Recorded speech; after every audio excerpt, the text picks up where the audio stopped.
Hello, my name is Valerie Muncy-Wyatt, buff number 0295083. I am doing this presentation, I guess it's a narrative, over what I have learned in Dr. Goode's class about the Educational Programming of Adolescents with Disabilities. That class number is, I have to check, EDSP-4357-01. So, I learned a lot about teaching students with disabilities and teaching in general, collaborating with families, working on self-care, empathetic listening. I learned about the disciplinary system, the judicial disciplinary system. I also learned about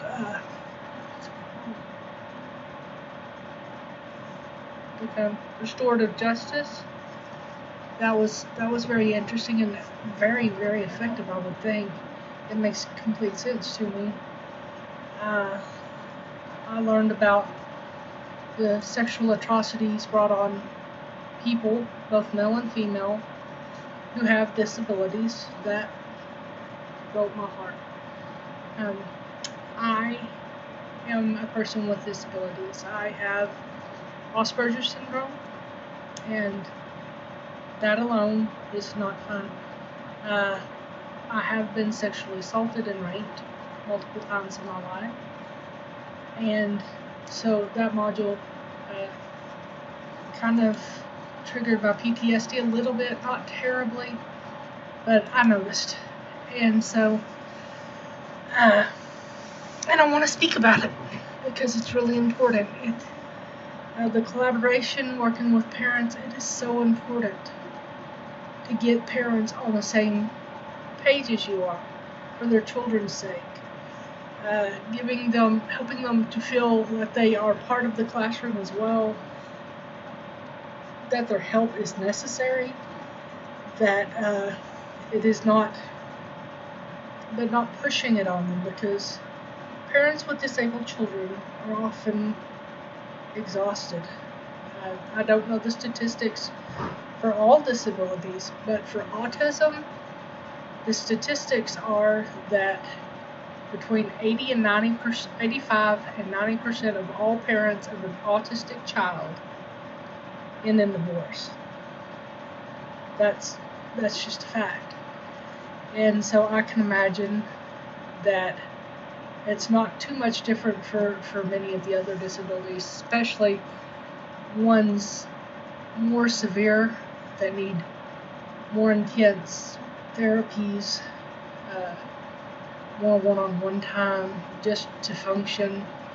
I would imagine cerebral palsy, Down syndrome, severe intellectual disabilities, and multiple disabilities would all include people whose parents have a pretty high divorce rate. Not because of them, but because when you're stressed, you don't take the time you need to nurse and manage a marriage well.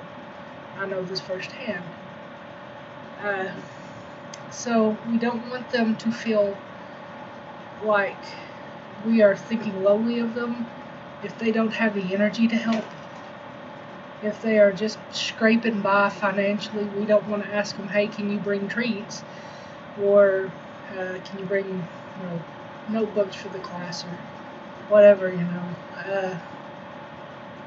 It's a hard road. And financially, it's extremely expensive. When you have to pay for therapies out of pocket, even when you are poor and you're enough to get Medicaid, and Medicaid covers it, which is, I think it's covering 25 minutes a week now. It's going down ridiculously. How much Medicaid will cover for therapy, and a lot of places are going out of business because of that, which is terrible. But you still have to have the gas or a way, someone to pay somebody to take the child to and from therapy, however many times that child has therapy. And if you have multiple children with multiple disabilities, which I do, it gets more expensive.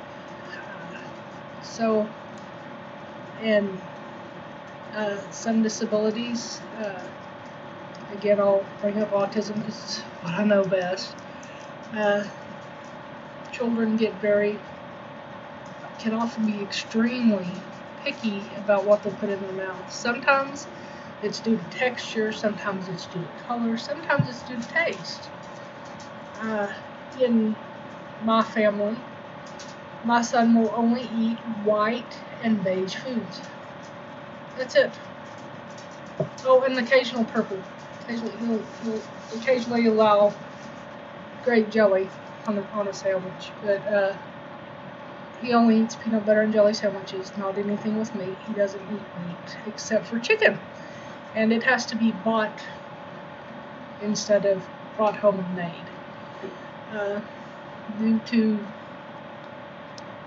his physicians telling us to put him on a gluten-free, casein-free diet, not telling us how to go about it. Now, he doesn't trust anything that I cook. It's complicated, and I think that's true for a lot of our families. So it's important to come at parents in a way of understanding and grace. They have a ton on their plate. The grief cycle does not end. It merely slows down, and occasionally we go into a lull where it's acceptance and it's good, and then a big event happens, such as transition to adulthood, and it triggers that cycle again. It really is never ending, and we need to treat these parents with respect, because it takes everything you have to really be a good parent to a child with special needs, especially when you're poor and you don't have a family like me. Okay, on behavior, we studied about functional behavior analysis. We want to know the antecedent, we want to know the behavior itself, and we also want to know what happens after the behavior happens, because we want to do our best to analyze what triggers a behavior. Is there an outside trigger? Is it an internal trigger? Hunger, a need not being met, fear, anger, and what happens during, what is the behavior itself, and what time of day does it happen? Does it always happen at that time of day? Does it happen only when there's a substitute? Things like that. And then what happens after? We need to know that, because sometimes you can replace the behavior. You can't control the antecedent, so you try to replace the behavior with something just as satisfying, if there is such a thing, and it can be implemented, as the behavior for the child. But sometimes it is the attention or lack thereof after the behavior that is actually the trigger, such as getting to leave class, getting to get out of an assignment, getting attention from the teacher. And these things need to be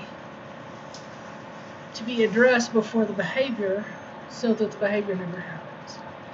I know that you must address dangerous behaviors, dangerous to the child, dangerous to the people around him or her, must be addressed immediately. And it's important that we inform our superiors of what is happening in our classroom, to protect the child himself or herself, as well as ourselves, our paras, and their fellow students. And of course, school property is also important. We also discussed sexuality under that module. That was Module 4.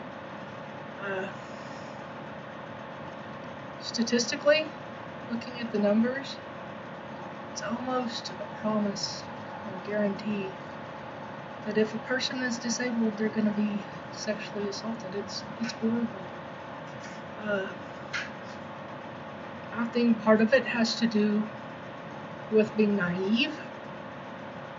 I know that I, as a person with Asperger's, have difficulty telling who I can trust, especially when they come across as so nice and like fun-loving and just a blast to be around. It's really hard for me not to trust them enough to end up being the victim. I think part of it is they go for the weak ones, because sexual abuse has nothing to do with attraction. What it is someone wanting power over someone else, and generally they don't want to be caught. So if a person has a disability where they can't communicate effectively, or possibly people around them don't trust them not to make up stories, maybe they are affected by schizophrenia or something, they're easier targets. It's easier to get away with it. And so it's highly important that all people have some education about human sexuality. And human sexuality is part of everybody. I mean, there are a rare few who have no interest whatsoever in sexuality, and that's fine. But the general population, even those with disabilities, have wants and needs that need to be met. And we have to teach students, preferably as parents, but it falls on the shoulders of the teachers a lot, because parents get embarrassed or, shy about discussing sexuality with their children in hopes they won't be sexual beings, I guess. So it falls on the shoulders of educators a lot. So what we need to do is discuss it openly, coming at it from sort of a scientific point of view may be best for some. For some, it may be about feelings, and a counselor might be able to discuss that with the children, or help us to discuss it with the children as their educators. I don't think it is wise to discuss privately with a student anything sexual, only because they may get angry over something else and decide to make up a story.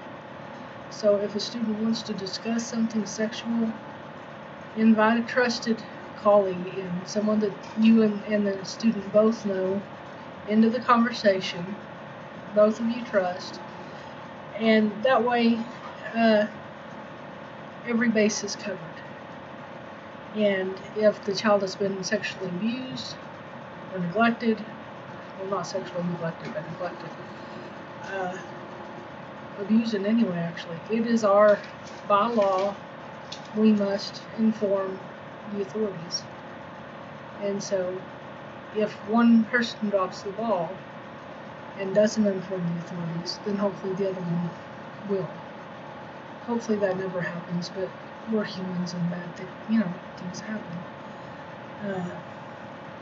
But all in all, as long as we conduct ourselves ethically, professionally, with compassion and empathy, and really listen to students, we can help them go through transitional periods such as puberty,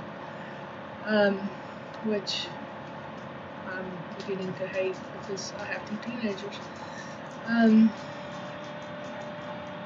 There's also behaviors. If we do not help our students, if we don't work to notice disabilities in the younger students so that they can get diagnosed, so they can get the assistance that they need in school to help them learn better, they may end up having negative behaviors, aggressive behaviors, stealing, getting into fights, breaking into places. If a child's basic Maslow's theory of needs are not met, shelter, food, love,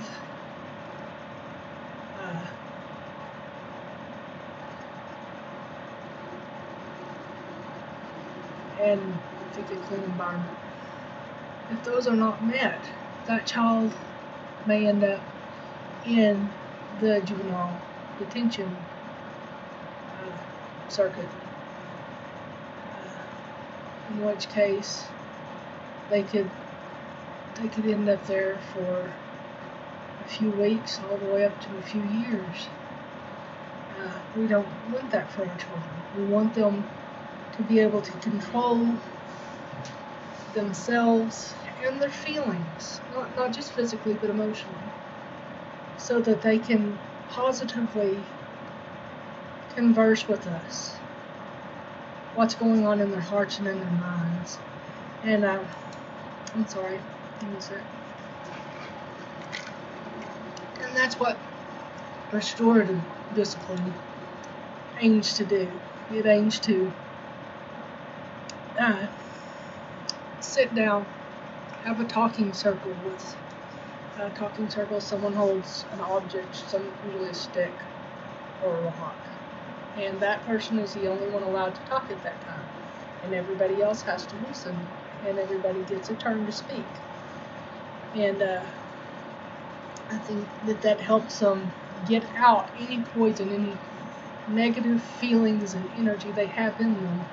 They can get it out that way, and then they can immediately see the response of those around them and work through those feelings. Also, if you see a student walk out of the classroom angry, when they come back, pull them aside. Are you okay? What happened? Build that trust, because what you're doing is punishment for most people does not work. After about 3, it just doesn't. So what you are doing is you are working on mending relationships. So if a student walks out of your classroom angry and they come back and you take them aside, what happened? How can I help with this? And they know you genuinely care about them as a person and about their education, then they'll hopefully open up to you, and you'll be able to have an important discussion before any aggressive, illegal behaviors happen. And that is what we hope for our students. We want them to be able to converse with us openly, within, of course, reason, within our scope of practice. But it's important to have that intimate discussion with our students about how they are feeling, why they are feeling it, so that they can move through to a healing place without going to that negative place that may end them up in, juvie. I have a nephew in juvie. And the juvenile detention center, honestly, is terrible, and I know most of the kids, at least, do not want to be there, but they have to be there because they've broken the law somewhere, or they haven't gone to court and it's been claimed on them. And in those cases, the way we can help them best is to find any disabilities, and the IRS said that 40 to 60%, I think somewhere said 80, people in the juvie system have a learning disability of some sort.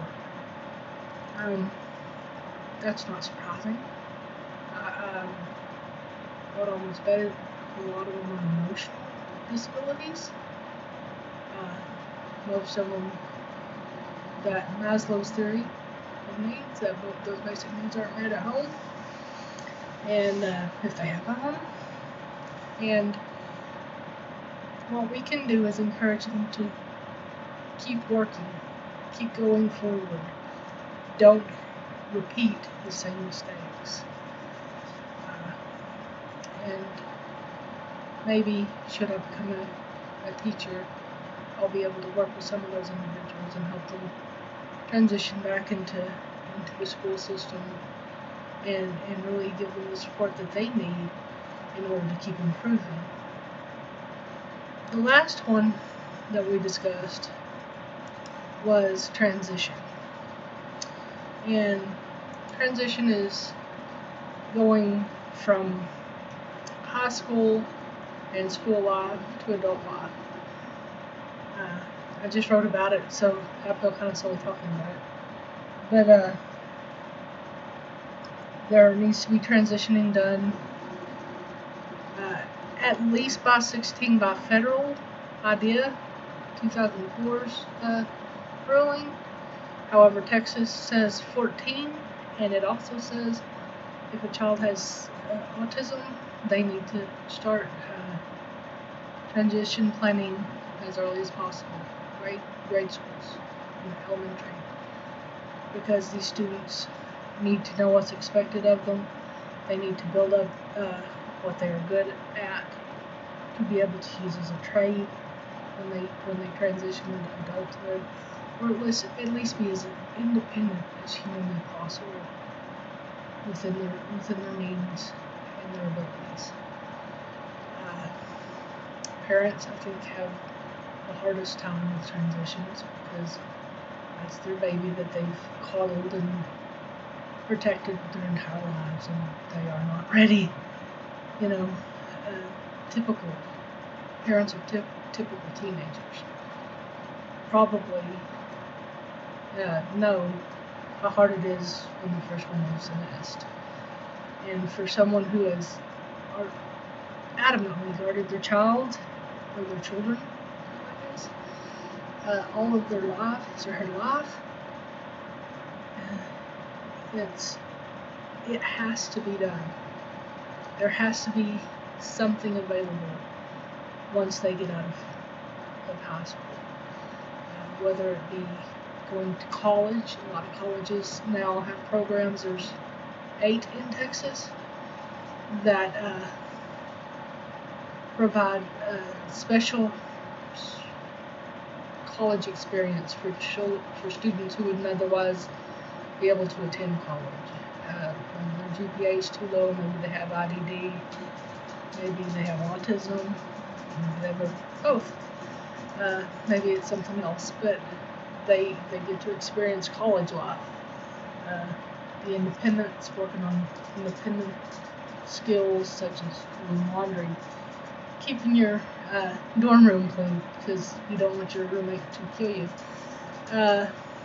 getting to meals, getting homework turned in without being monitored closely, things like that. Learning functional skills so that they will have a craft. All of that is a possibility for students now. The 1973 Act for Further Education, I believe it was